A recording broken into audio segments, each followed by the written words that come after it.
All right. This was something of a test, but it's not a test. I'm going to do a full on show here. Could be here a while. So, get comfortable. But I figured out how to get Rumble Studio to work. And looks like it does. I can preview the videos again and all that. So I can see the opening theme and be able to pause it or stop it rather as it concludes. But I was about to do that, and I don't need to. It does it on its own. And previously, it kept looping, even though it wasn't set to loop. But not anymore. All right, so that's nice. I was gonna give another attempt to EV Mux, in spite of the problems there, but I seem to have solved that one too, in that the audio for the most part appeared to work on that. But that's a whole other story. But anyway, uh, looks like this is going to work, so that's good. Still suffering from the flu. Not nearly as bad before, but the symptoms somewhat, or quite a few. The major ones, except for the headache, that thing. Good Lord. The cough is going to linger, and I just going to have to accept that for the time being. So there may be some interruptions because of that. As for the rest of it, slowly but surely, still just exhausted. But I intend to go to work Friday night. Um, Probably won't be able to do a whole lot, but I'll be there, standing there like a zombie. Anyway, let's get on with this. There's some. I should have called this one Nailsin Ratings Live, and I probably will after the fact, because that's just basically what I'm going to do. I'm going to cover pop culture little news items, primarily James Bond, some Marvel stuff. Oh, damn, I forgot. I got a list of stuff already posted, ready to go for me to share the screen with. But there was this meeting apparently between James Gunn and Zack Snyder. It's just he put this picture of them together in his DC office thing, and was, oh, what does it mean? What does it mean? And of course, you could speculate, and that's all I could have done. For the most part, they've been friends for years. James Gunn wrote the script to Dawn of the Dead, the Dawn of the Dead remake that Zack Snyder did. And which is why it was so good. I mean, I think if those two were collaborating on a film, it would be a really good film. If James Gunn could have written the script for Army of the Dead, that movie would be awesome. But he didn't, and it wasn't. But as far as some sort of involvement with Snyderverse, I don't know. But could Zack Snyder direct a movie under James Gunn's banner of DC? Possibly. I know he passionately desires the Dark Knight Returns story. Maybe that down the road is something he could do as an Elseworlds separate project, beyond that, I don't know. The other films of what Zach could direct for him, because I thought of the Lobo thing, he could easily do that, but I think Gunn would be more fit for it. Authority is something, but the Authority again, if it's its own separate thing, I think that would work. But that's not what they're doing, because the engineers already, they've openly said and shown the actress and everything, she's in the Superman film, so not going to really get the Authority. That's the problem. But anyway, that's it for the DC stuff. There's some few Marvel tidbits I'll talk about, but I'll start it off with James Bond. I'm getting some chat here. Okay, let me see. Kevin, that's what I do at work. Stand there like a zombie. Yeah, I imagine there's a lot of that goes around when it comes to work. A. Thompson, are you okay? Well, not totally. Uh, uh, Earlier Thursday morning, I said, I think I'm getting over this. It's always a mistake to just get that positive that soon. Because it reminded me, no, I'm still here, and kicked my ass some more. And I went to bed, and man, I was out. And then woke up much later. If it had I had to be at work, I would have been probably an hour late getting there, which wouldn't work because there's no one there. Um, so, and I missed Pat's show that he wanted to do, and apologies. Which he said, "Yeah, I understand you're sick," and all of that. But yeah, that's the flu. And of course, the older I get, the worse it is. That's always true with flu. Kevin says, when I fight authority, authority always wins. That's right. I fought authority, and authority won. That's how that goes. Uh, I fought the flu, and the flu won. Now that I think about it, there was a time when I caught the flu. And this was a long time ago because I remember my dad, both of us caught it. He's long since passed away now. So I was much younger. And yet that thing lingered. And the cough, that's what's got me bothered now with this cough. And I'm pretty sure it'll be more or less the same. The cough lasted for months later. Jeez. But then again, I had a bout with the flu early 2020. But it didn't linger on as long as that one did. And this one, I don't know. We'll see. But it's over a week now, more or less. So we'll see how that goes. Anyway, let me get a sippy poo of my drink. You gotta wet that whistle. And let's see what your browser supports screen share audio capture. This is some new thing they're telling me. If you want to enable audio capture, you can toggle it in the next step. I just want to do the screen share, stupid. There's Bond, James Bond. All right, I should be able to do that. Whoops. I want it like that. Like this. There we go. Kevin says, when I get sick, I blame China. Oh, I still blame China. Yeah, there's supposed to be a bird flu, another one. How many bird flus? Well, how many birds do we have? A lot. Of course, it always comes down to chickens, doesn't it? Anyway, yeah, no doubt. Beijing. So let's just go ahead and do this. And so my thinking is such that it is. Oh, here comes one. Oh, man. Yeah. My thinking is I'll cut these up for separate videos unto themselves. Something I might do more often. Kind of a dumb idea to do it now because I'm still under the weather and the voice isn't up to snuff, but I don't know. If I don't do it now, I don't do it at all. So, A. Thompson, one of my kids' teachers came back from Florida like 2 weeks ago. You mean brought back what Doug has. It's brutal.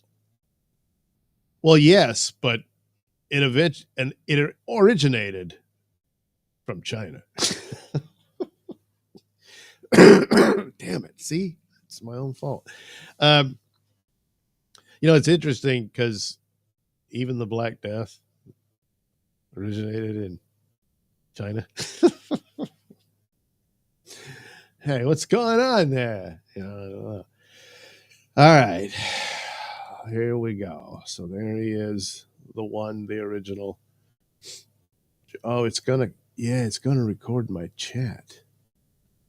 Do I want that in the original video? Let me see here. I could go back.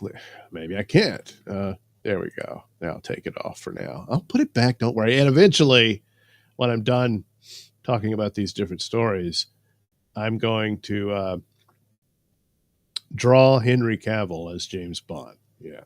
It's kind of the whole point of it. Now, this is made, as you can see, it's major news for Bond, James Bond. So there he is. Of course, Cosmic Book News has the sentiment that most would suspect, including myself. Rest in peace, James Bond. Amazon Studios now in full control. So, whoops. Could it be? Well, look what they did to Lord of the Rings. So, yeah, but a new era has dawned, you know. And Jeff Bezos, boy, he really is reining in the Washington Post. You know, they're all freaking out and everything. So maybe he'll actually look to someone other than, what's her name, Jennifer Salke, to run James Bond. So, yeah, that, you know, we'll see. So anyway, and so let's give a moment of silence for James Bond as the character is officially dead after 62 years. There, that's the silence. The film adaptations, of James Bond started on October 10th, 1962. Well, technically there was a TV show in the States, but never mind. Starring Sean Connery in Dr. No. 25 more films would be made with the last released in 2021, starring Daniel Craig. No Time to Die. Well, spoiler, he did. Well, it turns out it was James Bond's time to die. What happened? It's learned that Amazon Studios now has full control over James Bond. On Thursday, longtime owners Barbara Broccoli and Michael G. Wilson handed over the reins of the franchise to Amazon, who purchased the rights in 2022 for $8.5 billion. While Broccoli and Wilson still retain an ownership stake, they have relinquished all creative control. Yeah. It's expected that Broccoli and Wilson will receive another payout and take part in future profits going forward, provided there are any. What are you going to do with this series? Well, let's see. The trades are reporting this will enable Amazon to move quickly to figure out how to keep Bond relevant and to really reimagine the series. Oh, no. Oh, jeez. All right, I'll read the rest of the article and I'll get back to that point. The 82-year-old Michael G. Wilson said in a statement, "I am stepping back from producing the James Bond films to focus on art and charitable projects." Well, he's 82, so you can understand. So, no ill will towards him. Barbara Broccoli, 64, added, "With the conclusion of No Time to Die and Michael retiring from the films, I feel it is time to focus on my other projects." What's next for James Bond at Amazon? Everything James Bond is currently on hold, as the deal is still subject to regulatory approval and expected to close sometime this year. A new movie has been said to be in development, but it has been in creative hell, in part due to, it said, how Broccoli and Wilson were clashing with Amazon. A recent report from the Wall Street Journal said Broccoli referred to Amazon as fucking idiots. So it doesn't sound good, you know. But with the problems of age and whatnot, you know, what was to hold out, and now's the time to take the money, you know, while at the same time probably seeing what they intended to do with the character and just, oh God. But there's only so much fighting you can do, you know. So it's reported that Broccoli and Wilson kept Bond close to their chest and oversaw everything with a fine-tooth comb, while other studios wanted to take Bond in a different direction, including TV series spinoffs and a Bond cinematic universe similar to Star Wars and Marvel. Jeez. Uh-oh. Apologize. Oh, good Lord. Bond is not like Batman. Like Batman comes from a shared universe in DC. Most of the Batman movies have been solo Batman movies, but you can do that with Batman. You not really with Bond. And the idea of spinning something out of it doesn't all work very much. You can only think of the first Joker movie as being successful aside from Batman. Then look at the second one. It doesn't work that way. And the idea of spinning out things from Bond has been thought of for quite a while. In fact, the Halle Berry character when Pierce Brosnan was Bond, there were serious talk of doing a spinoff film there. And I think Felix Leiter was looked at as a possible character to spin out of. And theoretically, just left to themselves, yeah, kind of, sort of, but it's always like, hey, where's Bond? That kind of thing. Bond film with no Bond. Spider-Man film with no Spider-Man. I don't think so.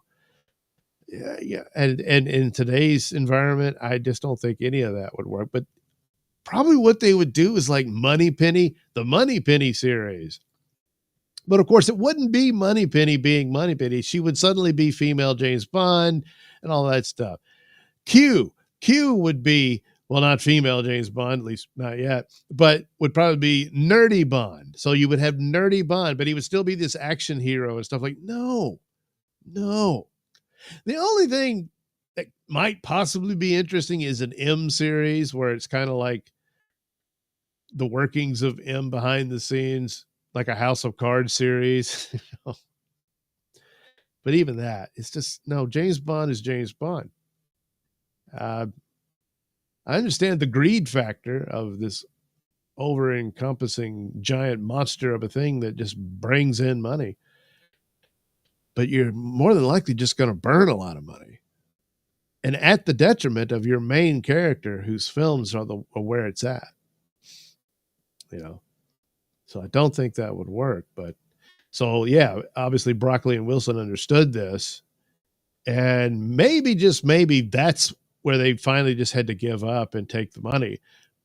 And this is what they balked at more, rather than race swapped Bond, gender swapped Bond, sexual orientation swapped Bond,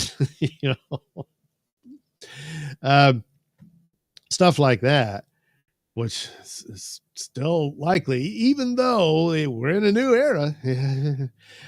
So it's possible, but hopefully it's just this sort of thing, which would still be bad. I think it would deplete the IP. So anyway, following the announcement of the deal, Amazon founder Jeff Bezos took to social media to ask fans who they want to play the next James Bond. Fans overwhelmingly responded with Henry Cavill. Yeah, that would be my choice, especially if you haven't, check out the Man from U.N.C.L.E. movie that he did. It bombed, but it was pretty good. And of course, there's the screen test that Henry Cavill did way back when, before Daniel Craig landed the role. And so a lot of people see he would be a good choice. If he can't be Superman, James Bond would be my next big choice for him to take over. However, what iteration would it be? If it's not real Bond, then I'm not interested, So Amazon will now begin to look for their Kathleen Kennedy and Kevin Feige of their new Bond universe prior to casting a new actor as 007. So,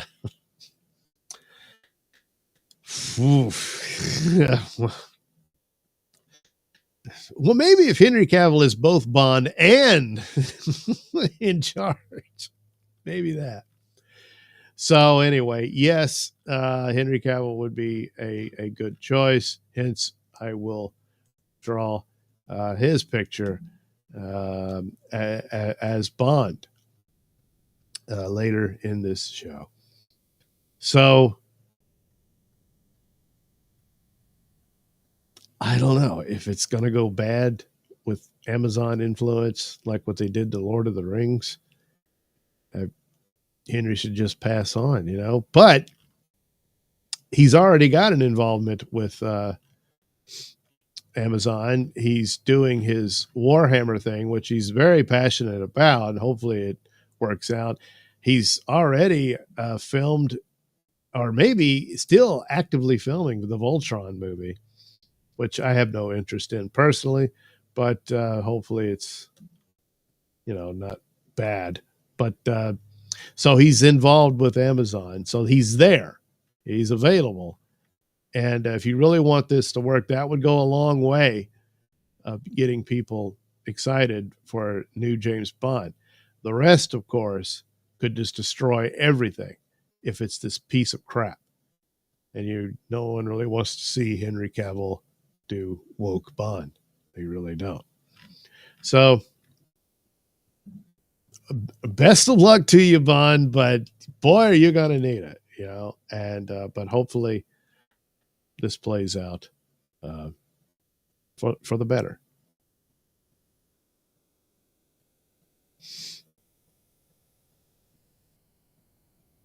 All right, I'll pause at this point and take a look at the chat again with a little sippy poo. Nodak shows up. Hey, Nodak, welcome to the show again. And of course, suggest, hey, hit the like button. That's right, you should. Kevin, I suppose there will be a woman James Bond, DEI. Yeah.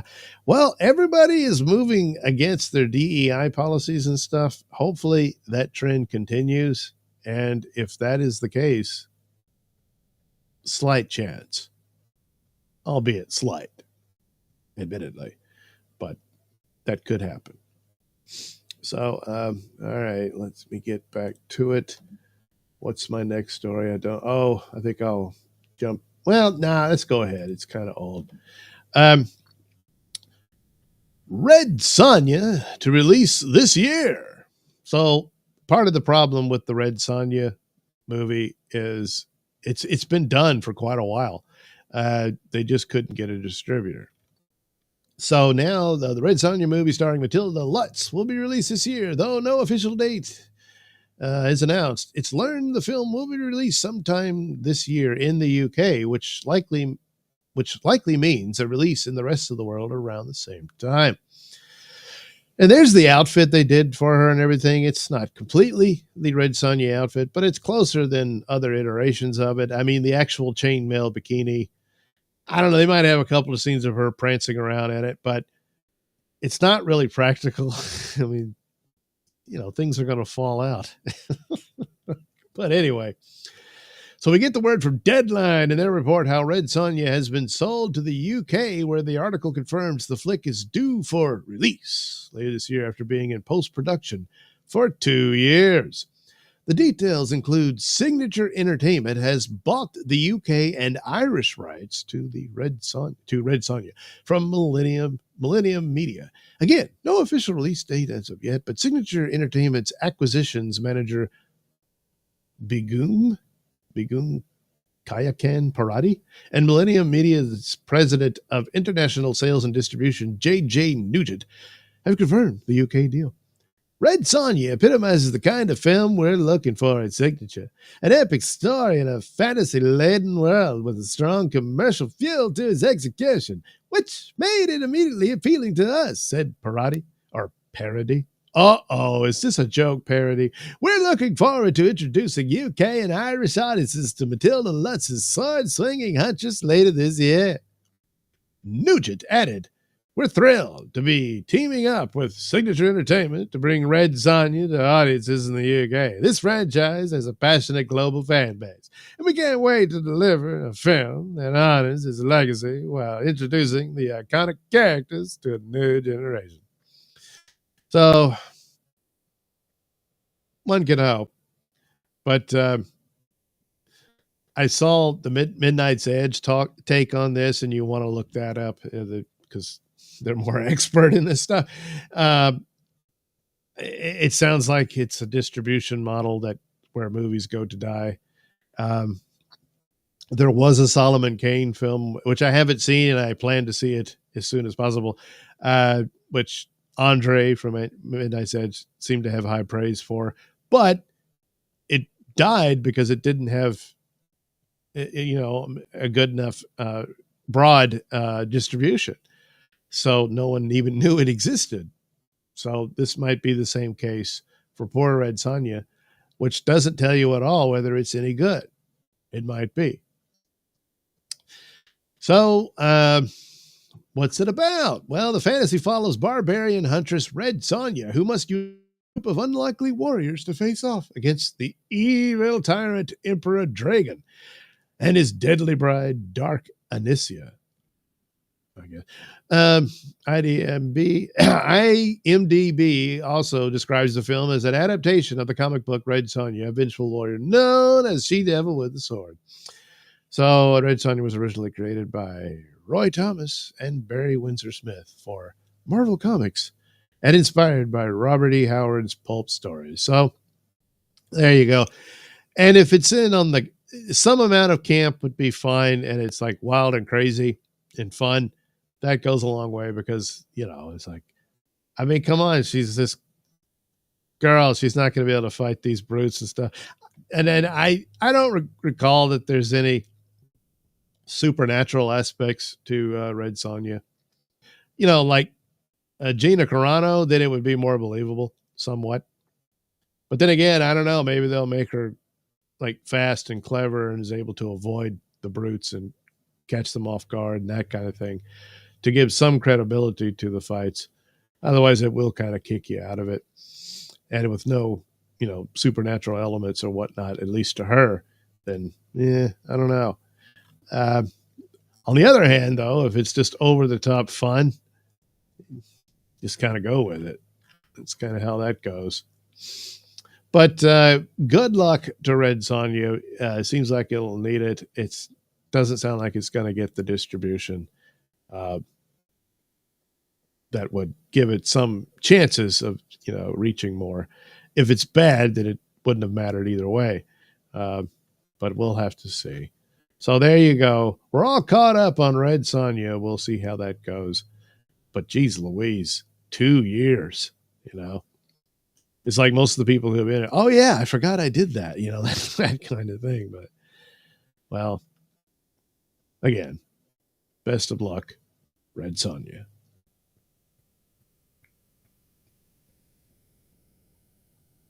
All right, I can clip it there, A. Thompson, I'm a James Bond fan for life. Well, there's a lot of James Bond out there, And as soon as they do some piece of crap woke Bond, it'll be dead on arrival. They really got to rethink that crap. I know Amazon's got a lot of money because of they're a shipping company, but I mean, you can't keep burning money like that in perpetuity. So anyway, we'll see how that turns out. Let's see. Okay, on to Marvel. And this is just rumor, but it wild rumor. Oh, geez. So let's get the rumors out of the way first. So Elliot Page and Hunter Schafer, who wasn't familiar with, but apparently is a trans woman, Elliot being the trans man. Will they be a couple? I don't know. So 2 wild Marvel rumors claim that trans actors Elliot Page and Hunter Schafer are in talks for roles in the MCU. The rumors are linked to the X-Men reboot and possibly other projects. Now, of course, Elliot, when them was Ellen, played Kitty Pryde in the original X-Men films. Kitty Pryde's the girl who can, phase through walls and stuff like that. And was in a relationship with Iceman. Yeah. This is before Iceman was turned gay by Jean Grey in the comics. Anyway, so the rumors come from my shine to time. No, my time to shine. So take them with a big grain of salt, which every rumor you have to have some salt with it. That's just the nature of the beast. That is the rumor. It can be true. It can be totally untrue. It sometimes can be somewhere in between. So maybe there were talks with these actors, but they didn't really go anywhere, you know. There, the rumor's kind of sort of true. The account scoops seem to have fallen by the wayside after Marvel shut down Can We Get Toast for leaking Captain America 4 images. Oh man, that could have damaged the movie. Yeah. Hunter Schafer as an X-Men. You mean X, whatever. According to the account, trans actor Hunter Schafer, known for HBO's Euphoria, is reportedly in talks to play Mystique. Oh my God, Rebecca Romaine and Jennifer Lawrence. Now Hunter.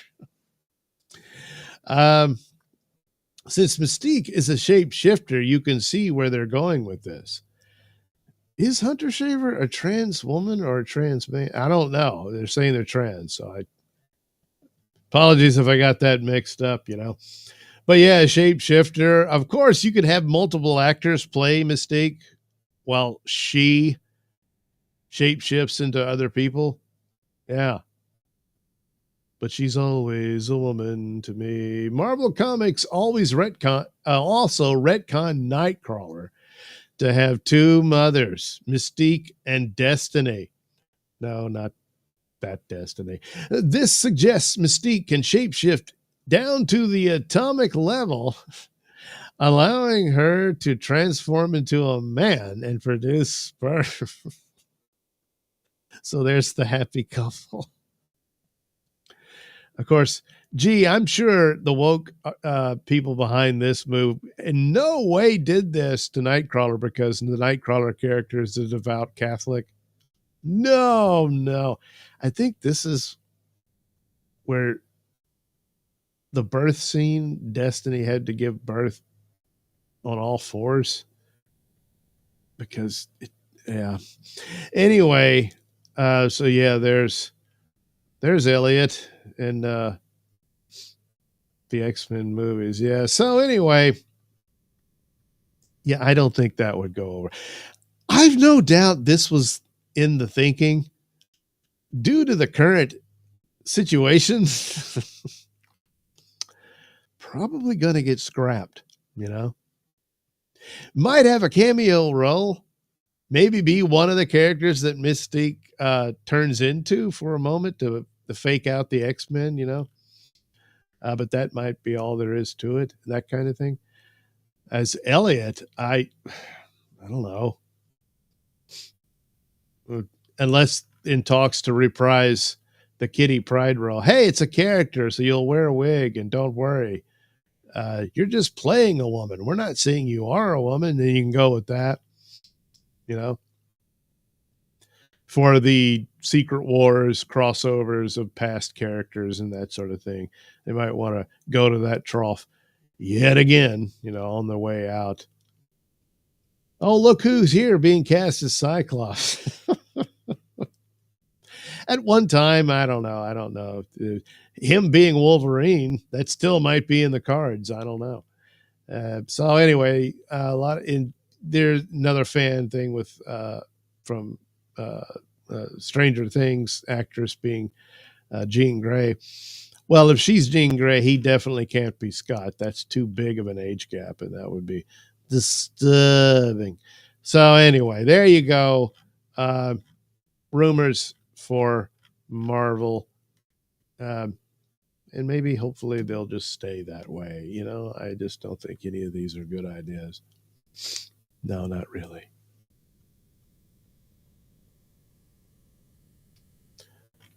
Okay.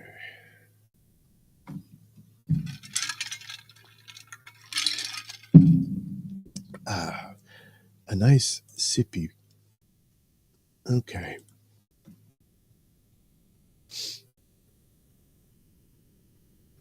Meanwhile, with Daredevil on the way, can't come fast enough, unless, of course, it's terrible. But so far, it looks pretty good.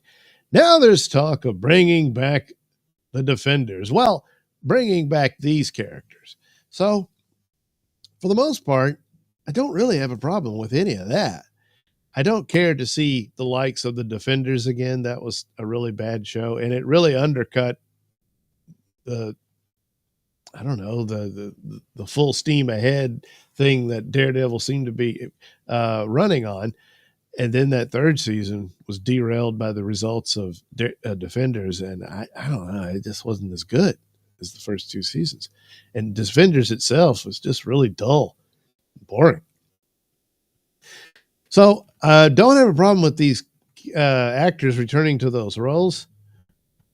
But Luke Cage, they need to get him out of his depression. He seemed very down in the dumps and all that. He needs to let this guy actually play Luke Cage and team him up with Iron Fist and have that back and forth with those two.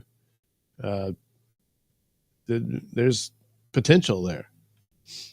But if he's just going to be a retread of what they did before, I don't know.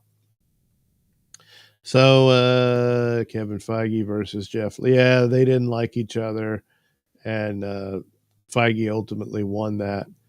But then, well, we see what happens when he's in total control, huh? Yeah. So anyway, what's this about? I don't even. Yeah. So anyway, there's the whole crew together again. Perhaps we'll see. But okay, here's some rumor. I just realized I didn't read this in advance. That's embarrassing. So anyway, various rumors have offered that the Marvel Netflix characters are returning. Reportedly, Jessica Jones was supposed to be in Your Friendly Neighborhood Spider-Man. Well, count your blessings that you weren't. Good Lord. But when they retooled that to move it out of the MCU, which is for the better, I guess, I don't know. Whatever, it's crap. They went with a different character. It's said a different version of Iron Fist will appear in the upcoming Wakanda animated series. Oh, that doesn't sound good. Not much has been said about Luke Cage, but Mike Coulter recently finished up on Paramount's Evil. He's in that series. So maybe we'll see him in the MCU. Both Kristen Ritter and Finn Jones have teased an MCU return as well. So perhaps a different version of Iron Fist means the MCU version means they'll reintroduce them. Because even with Daredevil, I think a good bit of what happened in the Netflix series, they're going to just consider canon for the most part. But overall, this is very different. I mean, they've already changed. They've already made mention that Kingpin's a little different, primarily because of the Echo series, which everyone will immediately forget, but also Hawkeye, and that this version of Kingpin is a stronger Kingpin in the Marvel universe than he was in the Netflix one, which was a bit more grounded, reality-based thing. So that it's that kind of thing. Plus the look and outfits, though. I'm assuming Iron Fist will actually get an outfit and stuff like that. Luke Cage, they should go full Luke Cage and give him his old suit back and stuff, something of that nature. And call him Power Man. Why not? That kind of thing. But other than that, it could still be the same actors, So anyway, McCloyne adds, years ago, I was told an Iron Fist series was in development, which Jones addressed last year and said he would like to reteam with Coulter. Ritter has also said she wants to return as Jessica Jones and saw elsewhere. I can't remember where, but apparently she's been seen working out and getting in shape. So could be it's already a done deal and they'll be returning shortly. Perhaps even have surprise cameos in the new Daredevil series, which they've already started on season 2, I believe. Don't know how by how much, but that kind of thing. So, well, if it all works out, it's fine by me.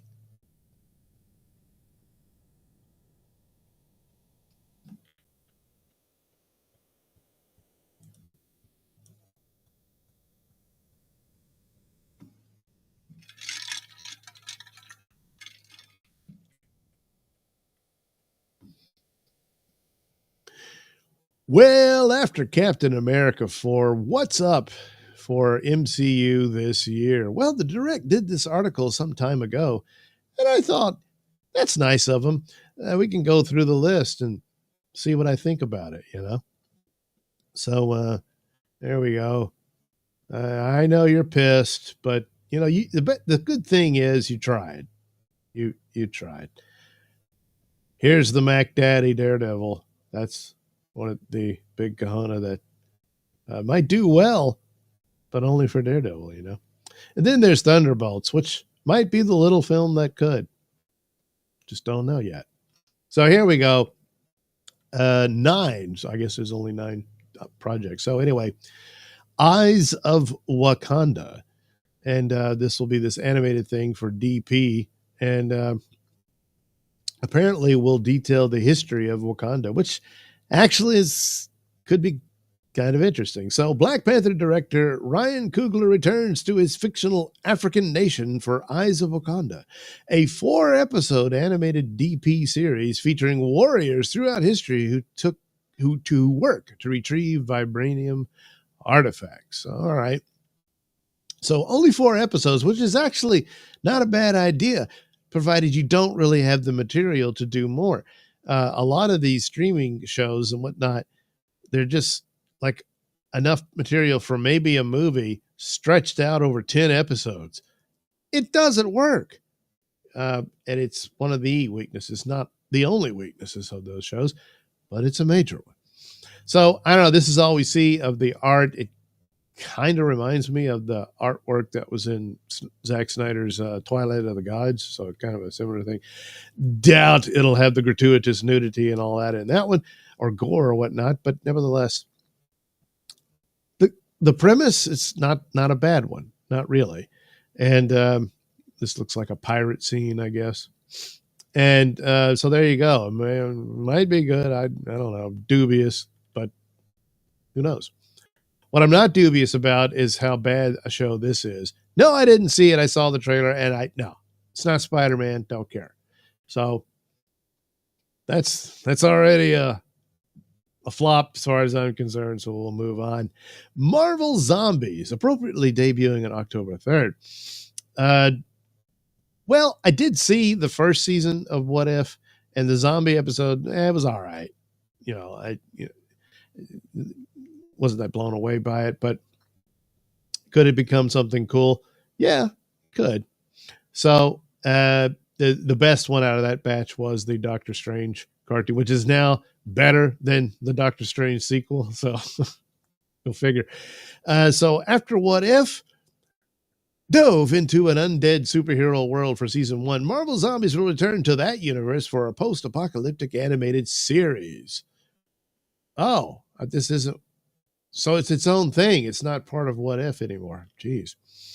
Okay, well, offering just a tease of what the series will offer, Mahershala Ali's Blade will appear in Marvel Zombies. Yeah, that's probably the only appearance of his Blade you'll get. For whatever reason, all these years, they couldn't figure out how to do a vampire movie. Imagine that. You don't have to imagine it. It happened. Anyway, taking up Moon Knight's role as the Fist of Khonshu. What, Blade becoming Fist of Khonshu? Theoretically. Of course, this is an alternate reality, so, Fans can expect to see characters from across the MCU, including Ironheart, Miss Marvel, Icarus. Well, again, alternate universe, because he's dead in the MCU, isn't he? I mean, Shang-Chi, Kate Bishop, Scarlet Witch, and more. Well, the undead focus is bound to offer a host of unique opportunities, which, combined with a rare R rating for Marvel, wow, could turn it into something special. However, its limited 4-episode run could also cause trouble and limit the series. But no, it's probably the best part about it. It sounds like that's all the material they had. It probably should have been an animated movie. But in 4 episodes, you're done because you don't have the material to go further. Good idea. So here comes Wonder Man. And I don't know if this is an AI image, but that is the Wonder Man outfit, you know. But again, race swap character. And I just really don't want to see those anymore. That being said, this might be good left by itself onto its own. And he says you had to race swap the character. Okay, you do that. Everything else stays good. Then yeah, maybe. I don't know. Shang-Chi director Destin Daniel Cretton reteams for Marvel Studios, for Wonder Man, a live-action comedy series starring, and there's been a lot of comedy, mostly at the expense of Wonder Man throughout the comics. Not always, but Marvel being Marvel, they're going to go with that. So, yeah, I don't know. Anyway, in a live-action comedy series starring Yahya Abdul-Mateen II, who was a great Black Manta in Aquaman, who was originally black. It's just too bad that didn't get to take off or nothing, because a full-on Legion of Doom and he could have been Black Manta and that and all that. That would have been cool, but it didn't happen. But now he has to take on a race swap character. So Ben Kingsley will show up again in this, but he was an actor who was hired to play a fake Mandarin and all that. Remember? Yeah, no one really cares about that plot anymore. But he'll apparently show up here and have run-ins with Simon Williams, who is an actor, but is also Wonder Man. So I doubt that. I wonder if they would do a crossover with Vision and all that stuff. I don't know. Because they didn't do the original Human Torch stuff. It just had an Easter egg of his, figure in the Captain America movie. But anyway, Wonder Man has been classed among Marvel's spotlight projects, meaning it will not connect in any major ways to past releases. But Williams ought to be back in the future, perhaps for the coming Avengers blockbusters. Well, but you went through the trouble of having Ben Kingsley show up in it. So is Spotlight series? This is like their Elseworlds thing that DC does. I don't know. Suppose they could. It's just, well, we'll dump it on DP and hope everyone forgets it. I don't know. But then again, seemingly that it's isolated or whatnot might mean it has a chance to breathe and actually be good, but doesn't mean it'll be a success though. So I don't know. Here's Yaya, a capable young actor, and Black Panther needs someone to play that role. She sure does. And I think he could do it. No? Jeez. Well, what else they got? Oh, God. No. Sorry. Thunderbolts again. This might be good. Might be. It hasn't had the troubles that Captain America 4 had. And so, it might work out. And I got to say, that latest trailer with demonstrating the Void's power and everything, that's pretty cool. Don't know how the hell these guys are supposed to go up against that. But I guess they'll talk him down like Captain America did with the Hulk, Speaking of, oh no. Well, we know how this turned out. And look, Red Hulk is demonstrating what happened. I know. I'm sorry. It's too bad. Well, but hey, don't worry, buddy. Tomorrow's another day. Yeah. And then, of course, the Mac Daddy Daredevil, um, which hopefully is really good, maybe even excellent. But even if it is, it's similar to like Deadpool and Wolverine. Deadpool and Wolverine was good for Deadpool and Wolverine. It didn't do jack squat for the MCU. And even though they said, hey, this is the MCU Daredevil, yeah, but this is good for Daredevil. Yeah. Yeah. So what could be good for the MCU? Well, the Fantastic Four, the other big Mac Daddy. That's the only movie that matters for Marvel right now. And can it salvage it? Well, it's interesting that they have to go to a film set in an alternate universe, lose that alternate universe, escape into the MCU. It's a strange thing for your heroes coming out of massive failure, it would appear. But anyway, they go up against Superman, which I'm rooting for, but I'd like to see a good Fantastic Four, and it's hindered by the means by which they're going to move it into the MCU. But hopefully it does well. Hopefully. But I don't know. After two controversial 20th Century Fox adaptations, fans have long been eager to see Marvel's first family properly adapted in the MCU under Marvel Studios. Moviegoers will finally get that wish in 2025 with the Fantastic Four First Steps, directed by Matt Shakman. WandaVision. Well, directed by him until Kevin Feige sabotaged it, and led by the star-studded ensemble, Pascal, Kirby, Quinn. Yeah, okay. All right, First Steps. We'll see the all-new Fantastic Four project protect their alternate Earth, and failed to do so, which is inspired by a 60s retro-futuristic aesthetic from Galactus and the female Silver Surfer. Anticipation is only furthered by the promise of major ties to the multiverse saga and rumors Robert Downey Jr. will debut as Doctor Doom in First Steps. It hasn't been confirmed, but it seems likely. Setting up his villainous role in the following year in Avengers Doomsday. So, yes, there will be a female Silver Surfer. There has been rumors that there's a male Silver Surfer as well, but he will be from the MCU. And even after they escape, they will encounter there's a Galactus in the MCU as well, or something of that nature. So it is odd that it's got to end with them losing badly to that. But a lot of the aesthetics of it does look cool, and hopefully that'll work. It's still not really a full-on adaptation of the Fantastic Four. And that's what's sad about it.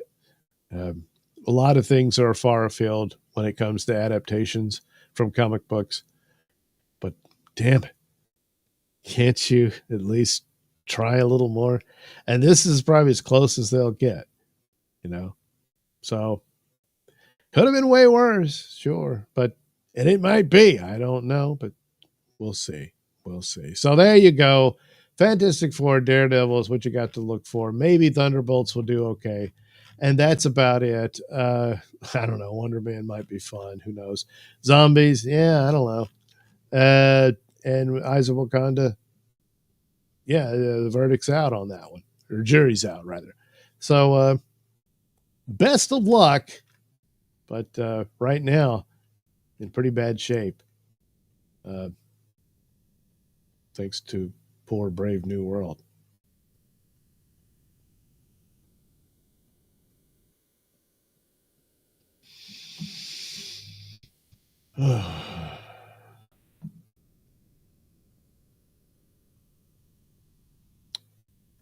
Okay.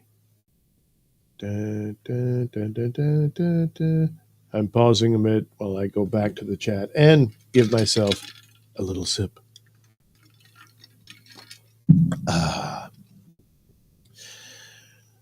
James Bond, A. Thompson. Doug is from Wakandans.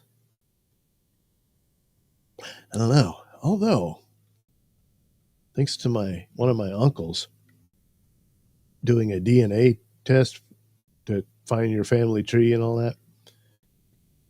We do have lineage from the Congo. Yeah.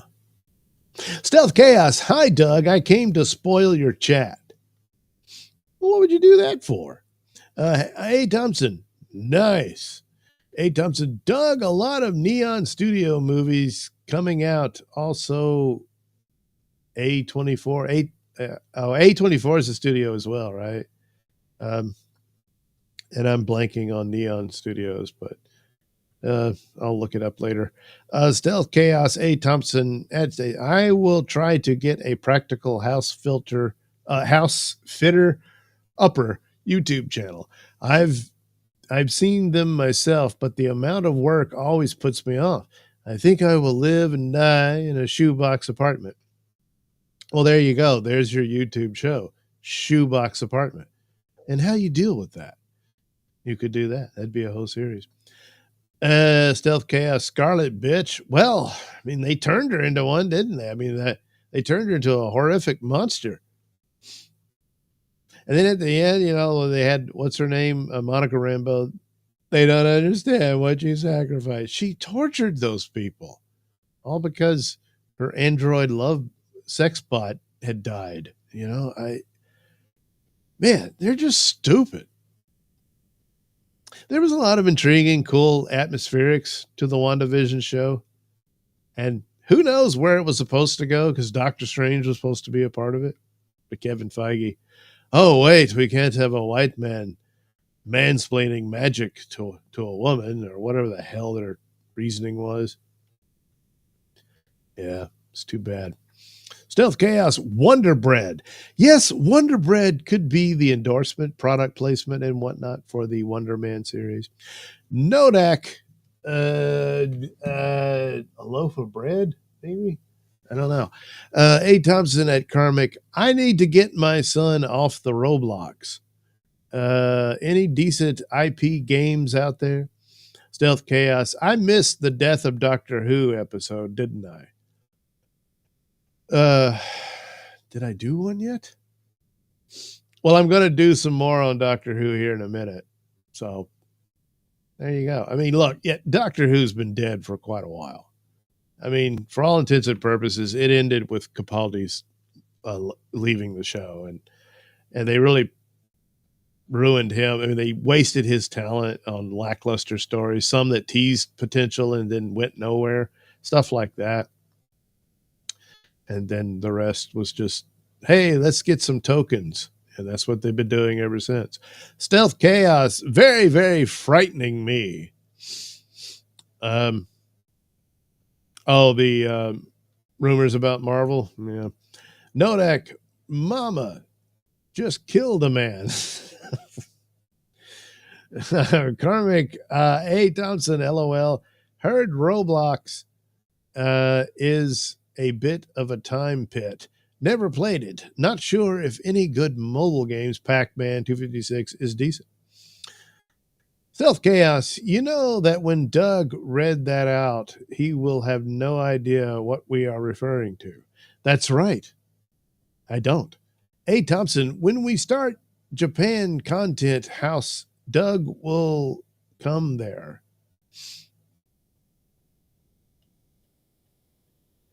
Oh, the content house in Japan, and then I'll show up. Yeah. I don't think so, but, you know. Nodak at A. Thompson, my kid used to play Roblox. He's into the iPad game Brawl Stars currently. Stealth Chaos, Dr. Doolittle. Oh, jeez. Yes, that and Robert Downey Jr.'s Dr. Doom can talk to all the animals of Marvel. Hey, Dawson, LOL, my son just yelled at me saying Brawl Stars is stupid. Whoops. Too bad, Brawl Stars. Stealth Chaos at A. Thompson, have you got TTS turned on? A. Thompson, who is TTS? Kai Brancaseo? Good morning, Mr. Nailsin, nice to see you up early. Well, for me, it's up late because I sleep during the days. So, well, not really. Hell, I'm not even really in my evening hours yet, am I? So, anyway, yeah. Good morning to you, Kai. Stealth Chaos. I thought the Gladiator two. Oh, Gladiator 2, the movie. Okay, yeah. 2 kind of sucked, but it really great reviews. It got great reviews. Huh. I don't know. Gladiator's a one and done film. I don't you just like. I mean, yeah, there's other gladiators, I suppose. I don't know, but it's a brand name. Let's try to squeeze some cash out of it. Maybe they did. I don't know. Stealth Chaos text to speech. Yeah, but Stealth Chaos or tits misspelled. A. Thompson, Doug in Japan. We can have him in Japanese animation studios, get him on anime looking GFE. Great I don't know. Kai, who would have guessed Doug is part Congo? You mean Congolese? I thought it would be Congolese or, well, yeah, Congo blood. Kai, talking about Kamala, horrific monster. Well, turns out I think she's drunk all the time. Oh, well. Don't have to worry about that anymore. Stealth Chaos, I left an anti-DEI chat on the A24 Instagram, a picture of Oprah, and the "why are you a racist" comments were not slow in coming. Well, yeah. I mean, even if you said, I thought Oprah was hotter when she was fat, then they would have, why are you, and it doesn't matter. A. Thompson, find Doug one of those girls from the V-shaped face and the double D with the V-shaped face and the double D. Huh. Kai, we can have no da penis on our successful workforce, just like the Toronto airline. Oh yeah, they were all about girl power and stuff in this I guess promo or whatever, right at the same time. Well, not at the same time. I mean, it had already been put out or whatnot, but everyone notices it after that plane flipped over and all that. Kai, Doctor Who is now a black lesbian trans male Jew. Really? I don't think they're going to allow Doctor Who to be Jewish. But lesbian, they've already done that. Trans, I'm actually surprised they haven't. But the problem with Doctor Who being trans is like he has the ability to turn into a woman. I mean, really turn into one. So it's kind of pointless. Wouldn't it be? I mean, it's like Jodie Whittaker, would regenerate into this male doctor, but he really wants to be a woman, so he just wears dresses all the time.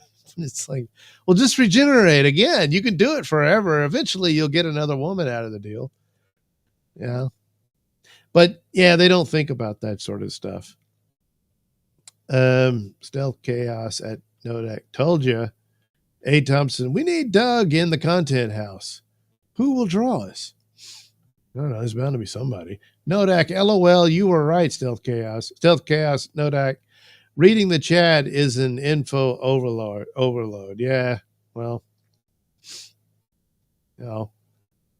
A. Thompson, no, I don't have TTS turned on. Stealth Chaos, girlfriend experience. Hey, Thompson, I guess we could get Tess to do it. She seems kind of boring, to be honest. Boring? Good Lord. Thompson. West Kegel, it's Congolese. Oh, yeah. Got to get that right. Stealth Chaos, Doug is a master at drawing perfect breasts. He may not want to settle for disappointing reality. Well, it's already No, better not. Kai, what if the genetic tests intentionally skew? That's not how you to give people the impression that they are more black than is actually true. Woke genetics. Well, I suppose, but again, wouldn't that defeat their purpose when everything is to profit on white guilt and whatnot? But if you can actually declare yourself African, then now what do you do? You know? Hey, Thompson. Oh, yeah, the airplane. Typical DWF. Driving while okay. Some countries, I guess, don't let them drive a car. Now, it hasn't been established who the pilot was. Stealth Chaos. That's not Doctor Who. That's the James Bond. I haven't even discussed Doctor Who yet. Not an article of it. Didn't I put the title as Bond, etc.? Yeah. Anyway, Stealth Chaos, that's not Doctor Who. That's the new James Bond. Again, Stealth Chaos sounds like Doctor Who is dead for the next 5 to 10 years. Probably longer. 8 times. Dr. No was a great James Bond movie. I'm a fan of all James Bond movies. We had them all on a memory stick on a loop in the shop for years. Yeah, they're great, fun movies. Kai, sure, but if we go back far enough, we are early hominids. May be a false impression due to statistics or whatever. Well, yeah, you go back far enough, you know, everybody comes out of that gene pool. Stealth Chaos. Why is that actress on the second left of the Marvel picture in literally everything? Did someone make a law or something? I don't know. They do that sometimes. And yeah, she was in Oppenheimer and got naked. But she's supposed to take, she has Scarlett Johansson's place as the new Black Widow, you know. As for everything else, I don't know. I guess she wants to be the female equivalent of Pedro. Kai, I am super high Neanderthal, but not dumb. A. Thompson, that James Bond about the water in South America, there was some truth to that story. Kai, I do like clubs, and I'm fine though. And wait, no, I do like clubs and fire though. Yeah. Well, where would we be without those? Extinct. That's what. Hey, Thompson at Stealth Chaos. Stealth Chaos. She was good in Midsummer. I didn't see that one. But since then, Kai, do you get Ari Jane on at all? I don't think Ari Jane does podcasts anymore. I mean, I would, I would have her on, but seems like she kind of took a break from all that. I think. I could be wrong, but I guess make the effort and say, hey, you want to do the show or whatever. See what she says. Stealth Chaos, every fucking thing. Okay, Kai, you should draw he. A. Thompson, Stealth says to A. Thompson, I think I do, but I am probably a conspiracist nut. Well, that's always a possibility. All right, well, that took a lot longer than I expected, but that's fine because I'm here for the long haul. All right, Doctor Who was mentioned, so now I'll do this little bit of Doctor Who. And then I'm going to draw James Bond. So we all know what happened. Another little tidbit of news, because it's pretty obvious this reset of are trying to save Doctor Who after the disaster of the Jodie Whittaker era has failed monstrously. In fact, probably worse than the Jodie Whittaker iteration. timeless children notwithstanding. So the rumor is that I don't want that Ncuti Gatwa is wanting to quit the show, which you can understand. I suspect probably wanting to go ahead and be let out of the contract, since it's all but obvious there will not be a season 3. Certainly because Disney is probably completely done with it. They recently had a Doctor Who convention in Los Angeles, and a lot of people showed up. I don't know if Peter Davison was there, but I think Colin Baker and maybe McCoy was there. That sort of thing. And a lot of actors from the new show were there as well. But most notably, nobody from Disney showed up. So I was like, uh-oh. And without a sugar daddy to fund it, there's just no show, unless it's just shows of Doctor Who sitting in a restaurant talking about stuff for every episode. The BBC maybe, just maybe, could afford to do that. So unless there was some other sugar daddy to fund a season 3, not likely.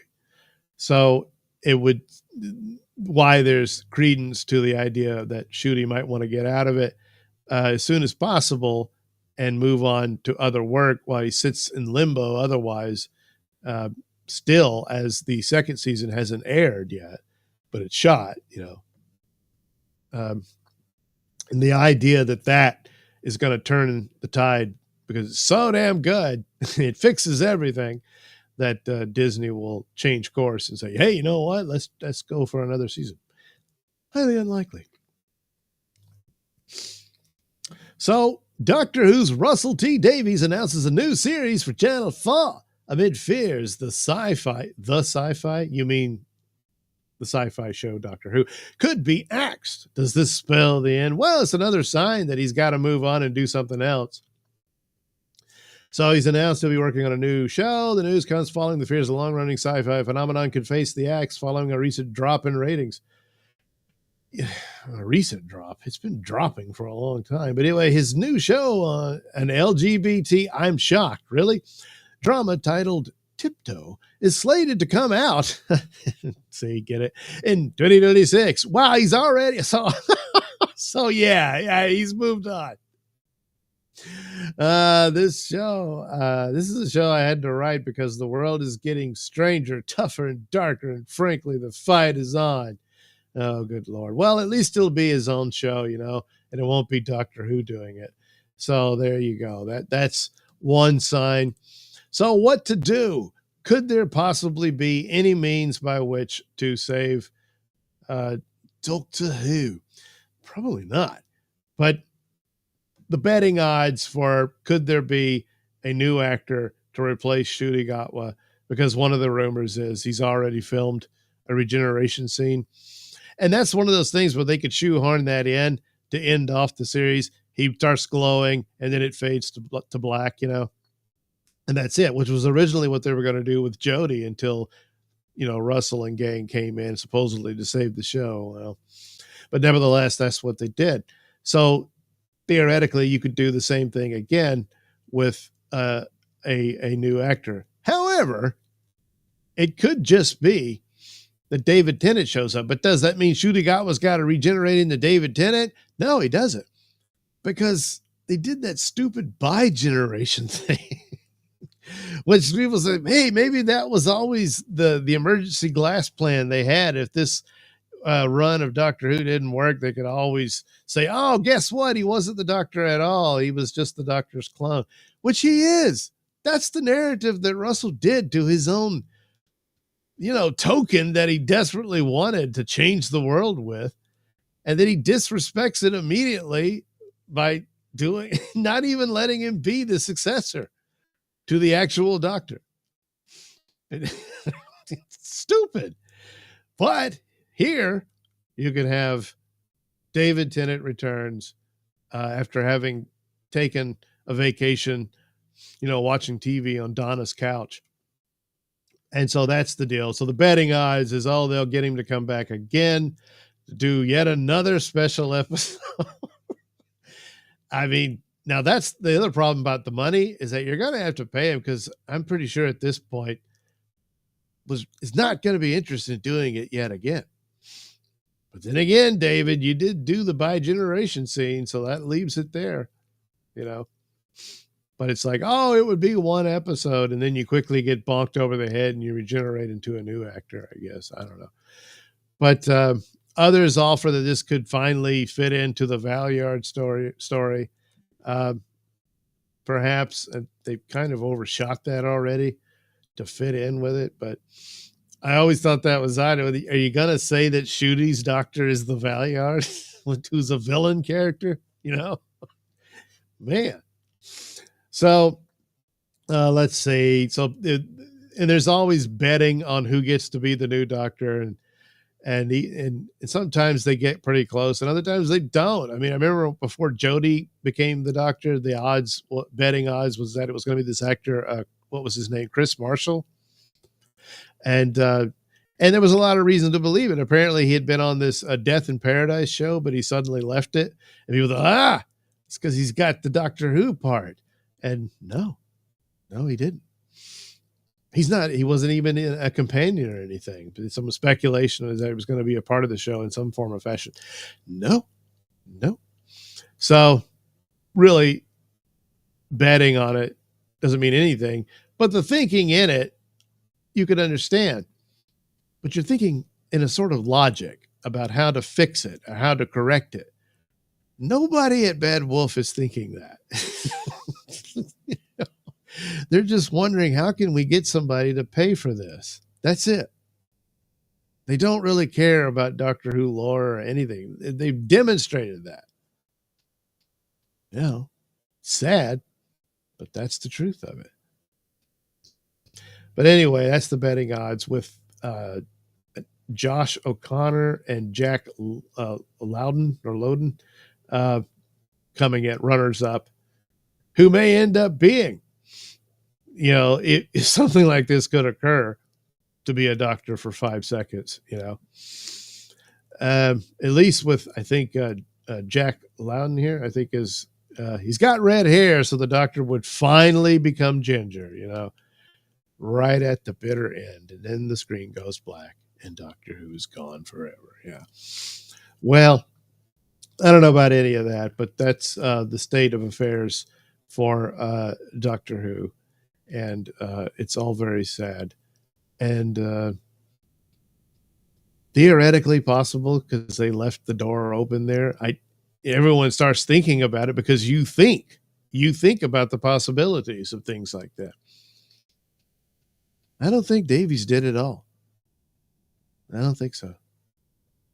He's too busy thinking about political messages, and that's it. So anyway, I miss Doctor Who, but he's gone. He's gone.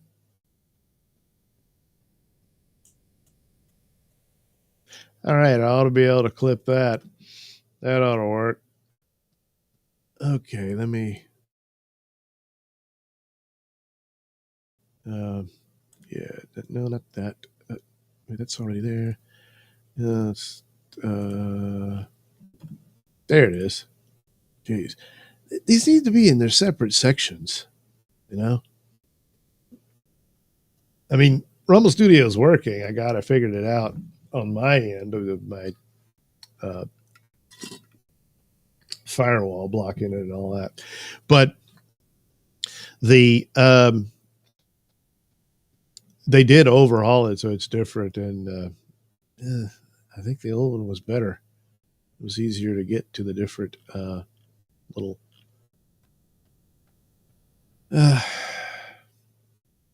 facilities, I guess. I don't know what to call it. So anyway, all right. So there we go. Let me, it's easier for me to read the chat in here, though. It's kind of hard to see it over the screen. Let's see.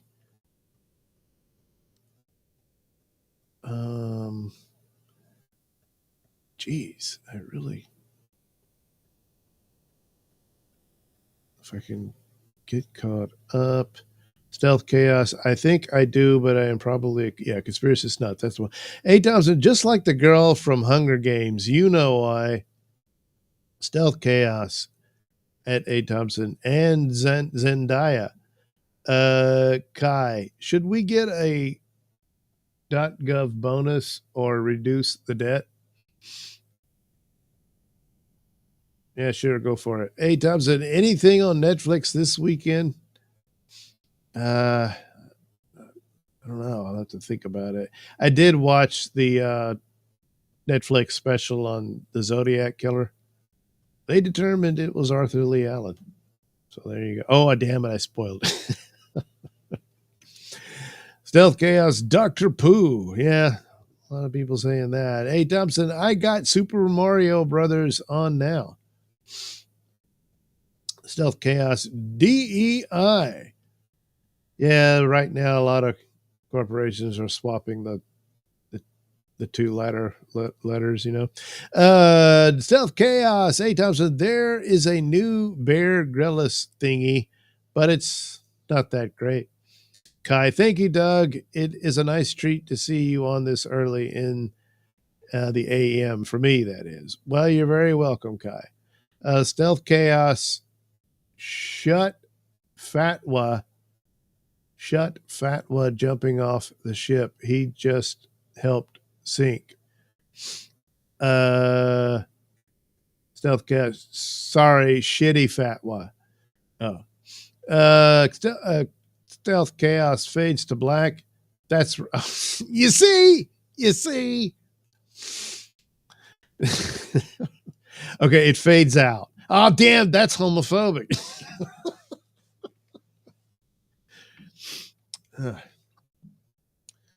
The Doctor regenerates into the sunset. Yeah.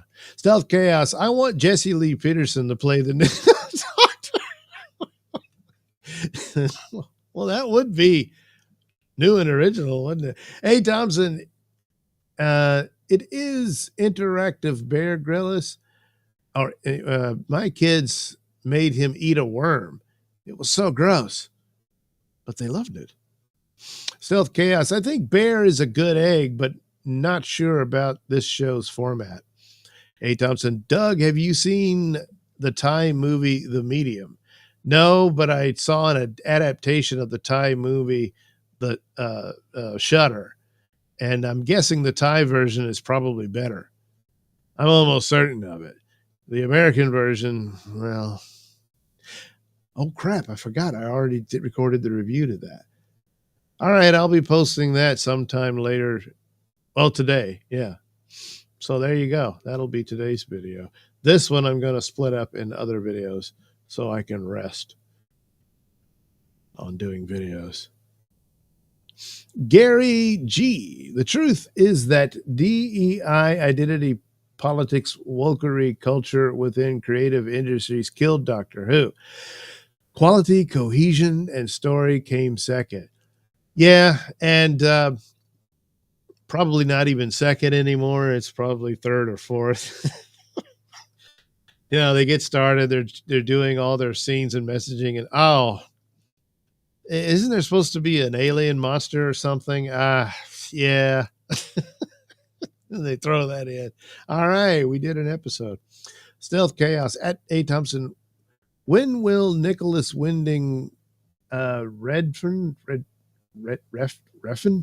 make new movie? I love him.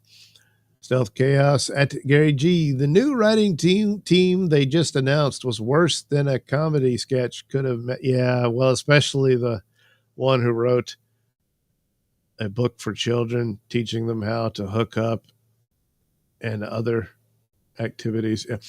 Stealth Chaos, that's Zodiac Doc is real old and depressing, Doug. Sons of Sam was awesome too. Oh, how old is it? I thought it was like it only came out like last year or so. I don't know. Well, the one I saw is the one about the family that grew up with Arthur Lee Allen. And yeah, it is very depressing and horrible. But what do you expect if the guy's that monster? You know? there's one real big clue there that really clinches the deal, because there's a lot of suspects for Zodiac, but I don't know. That one's pretty solid. But then there's other things that come from the other people. I don't know, but it's pretty solid. But obviously, from the viewpoint of that family, it's him. Stealth Chaos. Is fading a drug reference? I don't know, but it probably should be. A. Thompson at Stealth Chaos. I don't think he will make any movies this year. Oh. Ah, jeez. Well, I guess that ruins Stealth Chaos's day. All right. I'm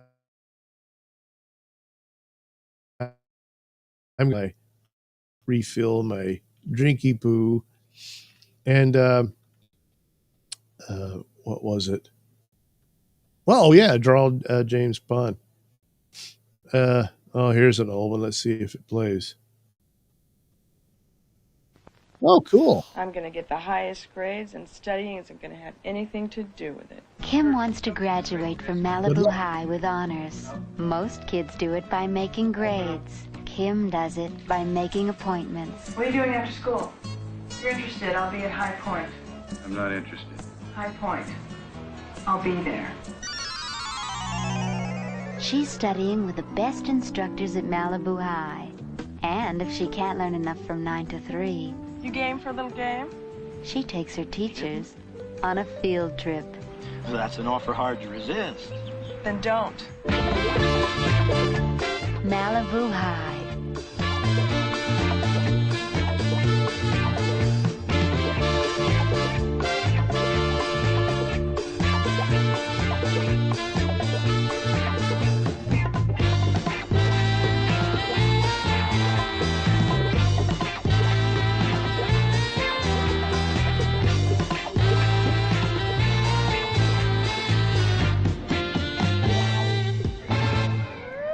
Malibu High, where the most important subject is physical education. How are you, Miss Bentley?